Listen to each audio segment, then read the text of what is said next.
This is really an important time for our country and for the world. And there's a lot of anxiety, there's a lot of confusion. So we're going to be talking about that today and this morning with a slightly different focus though. So yes, we're going to say that a big problem is what's going on with concentration of power and wealth in corporate America. And I'm going to take you a little bit in that history. It's a little bit counterintuitive. And part of the history is not just about corporations. It's about how corporations actually captured the Civil War amendments, the amendments that were designed to free slaves, the amendments that were designed to make blacks in the United States citizens. And instead of making black citizens, the courts hijacked the Civil War amendments and used them to actually make corporations citizens. And so what a lot of people miss is that there's a profound relationship between the sort of cramped space, narrow interpretation that around issues of civil rights, environmental rights, women's rights, and the expansive prerogative that we give corporations. And so if we are going to actually have democracy, if we're going to have an economy that works for all of us, we have to realign corporations in America.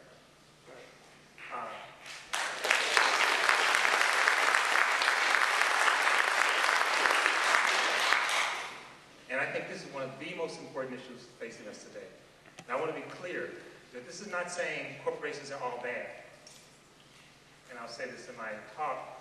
Corporations may make a good servant, but they make a terrible master.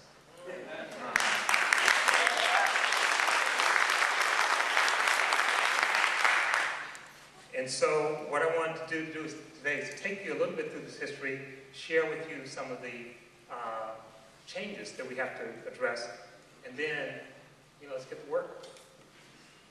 So this is about race, economy, and our democracy. So this is a quote from Lincoln during the middle of the Civil War. He says, "I have two great enemies. The Southern Army is in front of me, and the financial institutions in the rear. Of the two, the one at my rear is my greatest foe." So, Lincoln, he was radical, but he wasn't all that radical. He understood that the greatest enemy facing him in the midst of the war, where more Americans have died than any other war in the United States history, in fact, more people died in the Civil War than all the other wars combined. And in the midst of that, Lincoln said his greatest enemy are these financial institutions. Why is that? Well, how are these financial institutions threatening us? Here's another quote. Corporate organizations are now so large, and the vast power in those who yield them, that it is useless to try to get any adequate regulation and supervision of these great corporations by state action. Such regulation and supervision can only be effectively exercised by a sovereign whose jurisdiction is coextensive with the field of work of corporations, and that is the national government. So he was saying that states could no longer adequately regulate corporations because their power was too extensive, and it had to be done at a national level. One can now even say it needs to be done at a global level. Who do you think said that? Theodore Roosevelt, 1905. So this problem is a problem that we face many times.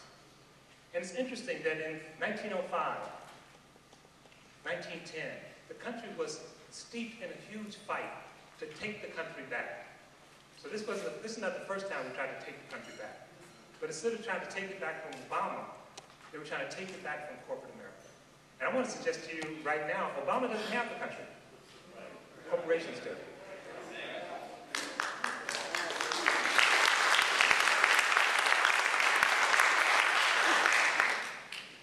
And there was a period of time, this period of time, 1905, is called the Gilded Age.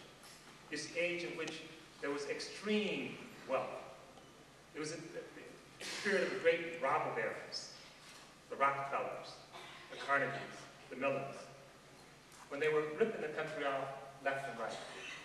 And we studied this at the university called the Gilded Age, but we also call it Enlightenment. But there was a famous case called the Lochner case where the courts basically said you couldn't regulate corporations, so it made it very difficult to regulate corporations. And again, it used the 14th Amendment. The amendment, those of you who don't practice law, the 14th Amendment is the amendment about equality. It's the amendment that is about citizenship. And so the court used the 14th Amendment to protect corporations from states and from the federal government. This is called the Gilded Age or the Lochner Age. But it's also called something else. What else is going on in 1905? This is also the age of Jim Crow. They're the same time period. They're the same court. They're the same ideology. The same people who were expanding the protection of corporations under the Civil War amendments was eviscerating those same rights for blacks and for women. And so in school we studied the Gilded Age and the Lochner Age, and we worry about it. And we studied Jim Crow, but we don't study them together. We don't realize that they were the same dynamics, that they had a profound interaction with each other. And the progressive and populists, who were the folks like us today sitting in the audience, not very diverse, they argued that in order to take the country back, we needed to tax corporations. They tried to tax corporations. And the U.S. Supreme Court said it was unconstitutional. And so they passed the 16th Amendment, which allowed for taxation, progressive taxation. So the country was steeped in fighting involved about trying to take it back from corporations. But the progressives and the populists made a serious error. The error that they made was that before they could actually get into a real fight with corporations, they had to push the freed slaves, blacks, out of the political movement. And they created a racial division. They institutionalized a racial division between the progressive movement and racial movement. And to some extent, we're still dealing with that today. Not only did that actually push blacks deeper into segregated Jim Crow society, it actually meant that the populist and progressive movement would ultimately fail because they were not playing with a full deck. They created a separate group of people who would then be used by corporations to actually undermine the very effort that they were trying. Does it sound familiar?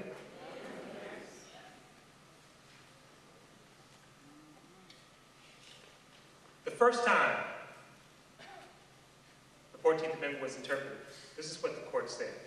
The court said, we doubt there would ever be any case brought before the court when the issue is not about discrimination against blacks. There doubt be any case brought before the court that didn't deal with discrimination against blacks. And then in 1937, Justice Black noted that of the hundreds of cases coming before the court, the 14th Amendment is the hardest working amendment dealing with civil rights in the United States. It is the dominant, more than half the cases dealing with any kind of civil rights, the 14th Amendment is implicated. Remember, so the 14th Amendment is passed for the purpose of bringing blacks into citizenship and providing equality. And the court is saying, we don't think it would ever be used for any other purpose. Yet in 1937, Justice Black said, less than 1/2 of the cases brought before the court dealing with equality has had anything to do with blacks, has had anything to do with race. More than 50% has been brought on behalf of corporations. How did that happen? How did corporations become the person protected by the 14th Amendment after the Civil War? And the history is just replete with this. There's one important case where a lawyer is arguing before the court, and he says, Your Honor, I don't have any problem with using the 14th Amendment to try to help freed blacks and poor blacks. I'm just concerned that it's not been extended to the poor white man. The poor white man he was talking about was the railroad company, which was the richest and largest company in the United States at the time. And eventually they prevailed in a case called Santa Clara, where the court found that under the 14th Amendment, corporations were persons. At a time when blacks still were not persons, and women were not persons. So this expansive role of corporations this truncated role of civil rights has been with us for well over 100 years. So a lot of people assume that having Obama in the White House was the end of racial discrimination. We're in a post-racial society. We could all sing Kumbaya. Except I don't know the words. But they were wrong, because what was happening, and we're watching it happen now, both because of the racial dynamics in the country, but also because of the economic dynamics in the country, we were experiencing tremendous anxiety at a conscious and unconscious level. We can actually measure this anxiety. We have measured this anxiety. When Obama was elected president, before he was elected president, I gave a speech at the Democratic Convention. And in that speech, I actually wrote up an article, had to have all of you read it, where I said, if we're not careful, we will unleash an era of tremendous racial anxiety. That conservative whites would be concerned about what happened. Can you imagine a conservative white going to bed one night and waking up and there's a black man in the White House? Yeah. And he's not a butler? Right. This anxiety is something that the Tea Party has seized upon. And they have seized upon it in a very interesting way. And so when they talk about Take Back America, they're talking about turning back America to a period where the country was just for whites. And there's a book called Who Are We?, which I highly recommend that you don't buy. But the author makes the argument that we should stop saying we're an immigrant country, that we're really a settler country. And it was settled by Anglo-Saxon, Protestant Christians, and anyone who comes have to adhere to it. If he had written that book 20 years ago, he would have just said whites. He was smart enough not to say whites. But he says anyone who doesn't adhere to the norms of the settlers don't belong. So that's the anxiety that we're dealing with. And we're dealing with the economic anxiety.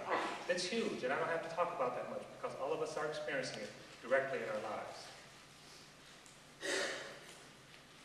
When we talk about the debt ceiling, the problem was not a debt problem, the problem was a revenue problem. If you look at the intake of corporate America, in the last 30 years, the percentage of the national budget has gone from almost 25% to 7%.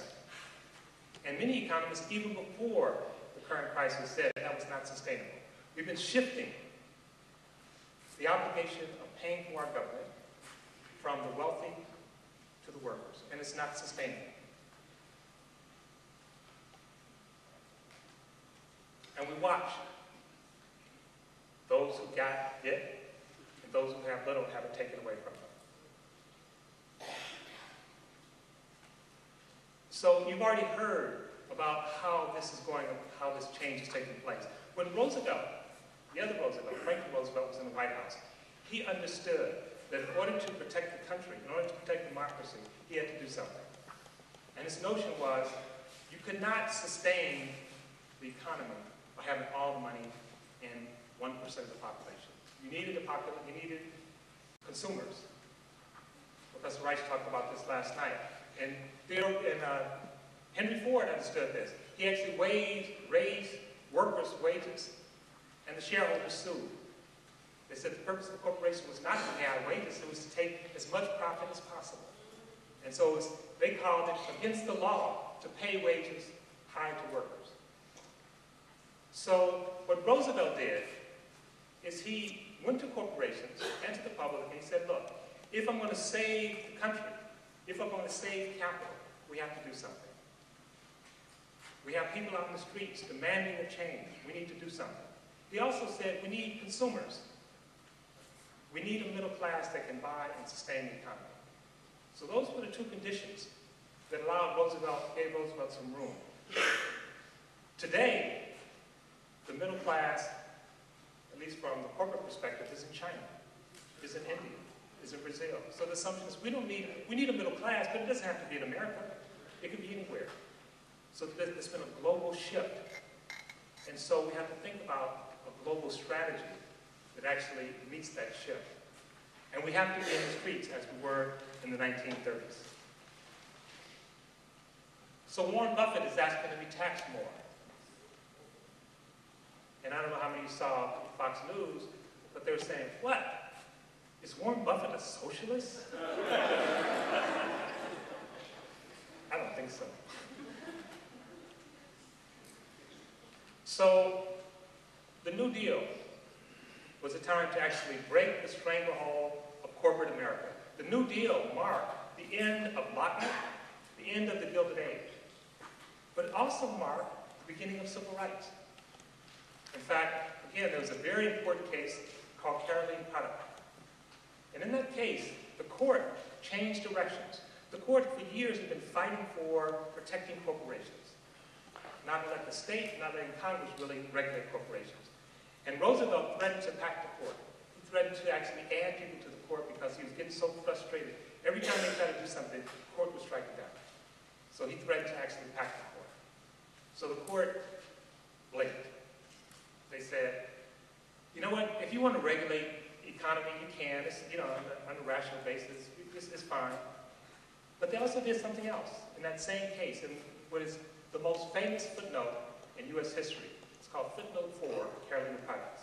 And footnote 4 said that the 14th Amendment and the Constitution and the court had a special obligation to protect discrete and insular minorities. And in 1937, they were talking about blacks and Latinos. So again, at the very time that they're starting to say we can regulate corporations, they're starting to also say we should protect the civil rights of American people. It's not an accident that those two things move together.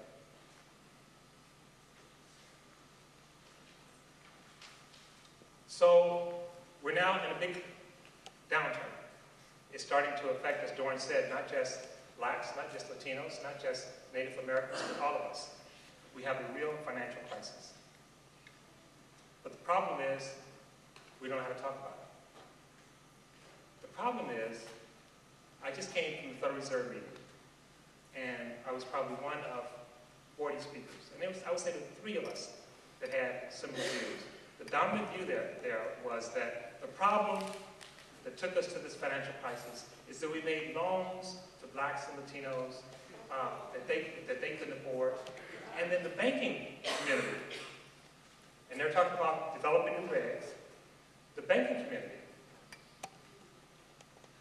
has argued that the solution to the problem is to stop forcing banks to loan to the black and Latino community, to let the market do what the market does. They said all these civil rights, all this concern about the environment is distorting the market. And I asked the question when I spoke, what are we supporting banks for? Why do we have banks? If banks aren't serving democracy, then we shouldn't have them.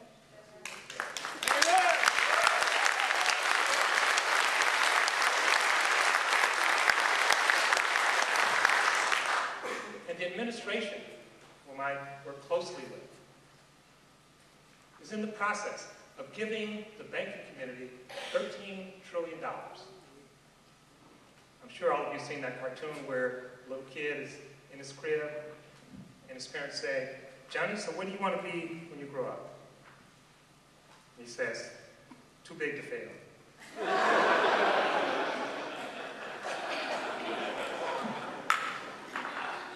So we say banks are too big to fail, so we give them $13 trillion. With that $13 trillion, you can pay off every subprime loan, every underwater loan, every person in the United States mortgage could be paid off, and every person in the United States who doesn't have a house, we could buy them a house. But we didn't do that. Instead, we gave the money to the banks. And we said, we hope you will loan. We hope you will put the money out there. And they haven't. In fact, when we looked at, they're not loaning to anyone, but particularly the black and Latino community are being devastated by the bank's refusal to loan. Instead, they're sitting on the money. And it's our money. So what we're doing is we're seeing the government being in line with business and not in line with people. We have to change that.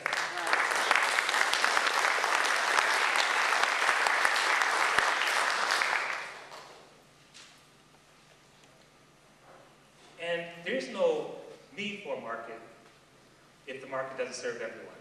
Again, at the Federal Reserve meeting where I was at, they said, well, we need a market for the middle class Americans who can afford our loans, and then we'll have a different market that maybe FHA or somebody else will actually support for those who can't afford to participate in the regular market. Who are those people who can't afford to participate in the regular market? Some poor whites, but a lot of them are black, Latino. So it sounds like dual citizenship to me. And I said, look, the purpose of the economy, the purpose of the government is not to serve banks. Everyone in America who is a member, you might say is a citizen. I use membership because of the way we talk about citizenship. But we don't have dual citizenship in America. We're not supposed to. We don't have one set of rules to create opportunity for whites and a different set of rules for blacks and Latinos. Actually, we do, but we shouldn't. And that's the structure of America that we have to challenge. That we have to figure out how is it that everyone, as Dorn said, can participate. That we have a new Deal. That we finished the work of Roosevelt. And Johnson started trying to finish that work and got tripped up by a little thing called the Vietnam War. But his idea was that the New Deal had not been completed because even as great as it was, it largely cut out large numbers of people of color and women. That work still needs to be done. That's not a distortion of the market. That is the market. That's the market that we should be fighting for.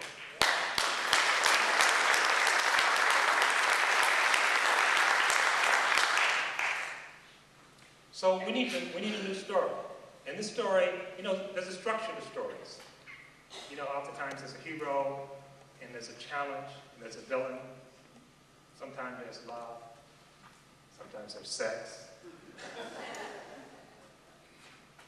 But our story, and the American story, and the Tea Party story, too often the villain are people of color. Yes. Too often the villain are immigrants. And now the villain is even turning to be struggling working class America. Yes. And I don't know if we really need a villain, but if we do, we have a very good one. It's called corporate America.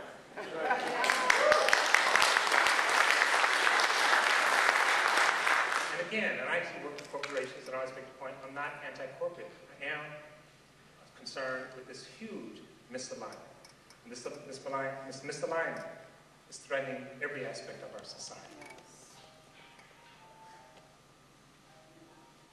So part of the thing is how we talk about this and how we think about it. And this is how we oftentimes talk about it. We don't actually say we want to support corporations. What we say is that there's private. And we say the public is good. The public is bad, the private is good. And so you literally have Romney and others saying we need to shrink the public and support private. Now this is, if nothing else, I want you to really stick with me on this one. Because we don't have a public and private division as it suggests. We don't have two domains. We have at least four.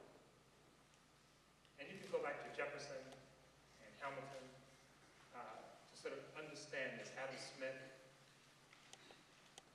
all those radicals from the 18th century. Public. We have public and private. We have non-public, non-private, and we have corporate. We have four spheres, not two. So we know what public is. Public is collective action, the government. Private, from the Jeffersonian concept, was what you do in your home, what you do on your farm. It's not being forced by concentrated power of government or business. It's individual, where you have a lot of freedom and equality. That was the Jefferson idea of power. What is non-public, non-private? Non-public, non-private is a space where people don't have a public voice and they don't have private freedom. They are surveilled. We watch them. Think of someone as being homeless. Where do they exercise their privacy? They live in the public. So they don't have a private space, nor do they have a public voice. Undocumented immigrants, under constant surveillance. So they don't have a private space, nor do they have a public voice. Ex-offenders, they're on probation, so they don't have a private space, nor do they have a public voice. In many cases, they can't even vote. And this is the most vulnerable population in our society. And in this group, again, we oftentimes have Blacks, Latinos. Women used to be in this space. The home wasn't really, it was the man's castle, it was the woman's dungeon. So the woman had no public space, and she had no private space. When we exaggerate the role of corporate prerogative, we not only shrink public space, we shrink the private space. When you go to a mall that's owned by corporations, you don't have more freedom. You're under surveillance. You don't have free speech rights. Those rights are truncated. So expanding corporate space actually decreases public and private space, and oftentimes increases the non-public, non-private. It distorts our entire democracy. And at some points, it even destroyed the corporate space. So this is the challenge, because much of the discussion is an attack on government, an attack on the public, with the assumption being that the benefit will rebound back to us as individuals. It will not. We are actually enhancing corporations, and corporations understand, in terms of their unlimited prerogatives, that things like civil rights, things like environmental rights, things like women's rights, create a cramp on their style. It limits their prerogative, and they don't like that. Plus, they understand that if we ever get together across these dimensions, we will have a real democracy that will have serious implications for how corporations are run.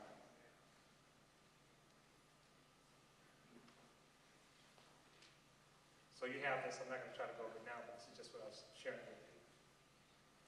So the confusion about this really matters. And this confusion is happening in the United States, and it's happening all over the world.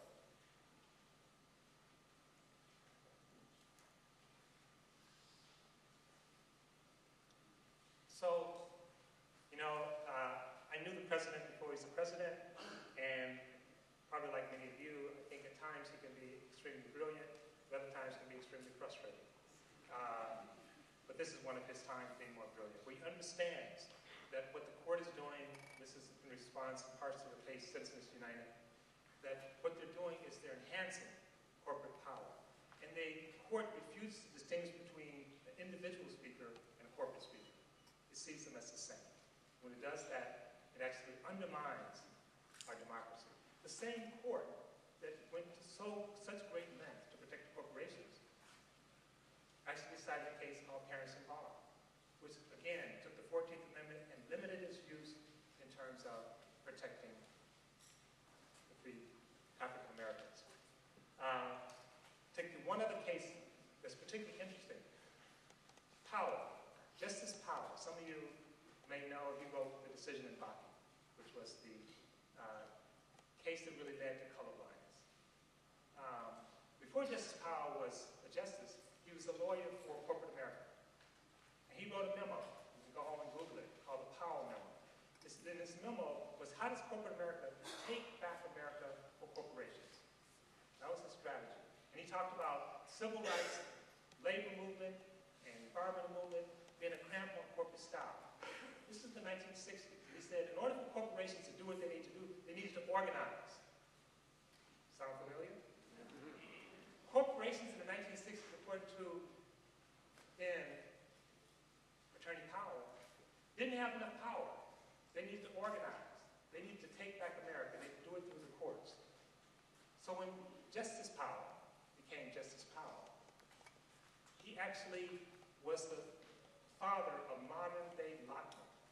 He actually started stripping away regulations for corporations. But in Baki, he did something else as well. Remember I told you about Carolina Products, footnote 4, the most famous footnote of American law. It talked about discrete and insular minorities, the court's role in protecting discrete and insular minorities. Powell said, there's no such thing. He said, said, we're a country of minorities. Every group is exactly the same. And so he was the father, not only of the rebirth of the Lochner and Gilded Age, but we can also say of the Jim Crow colorblind age.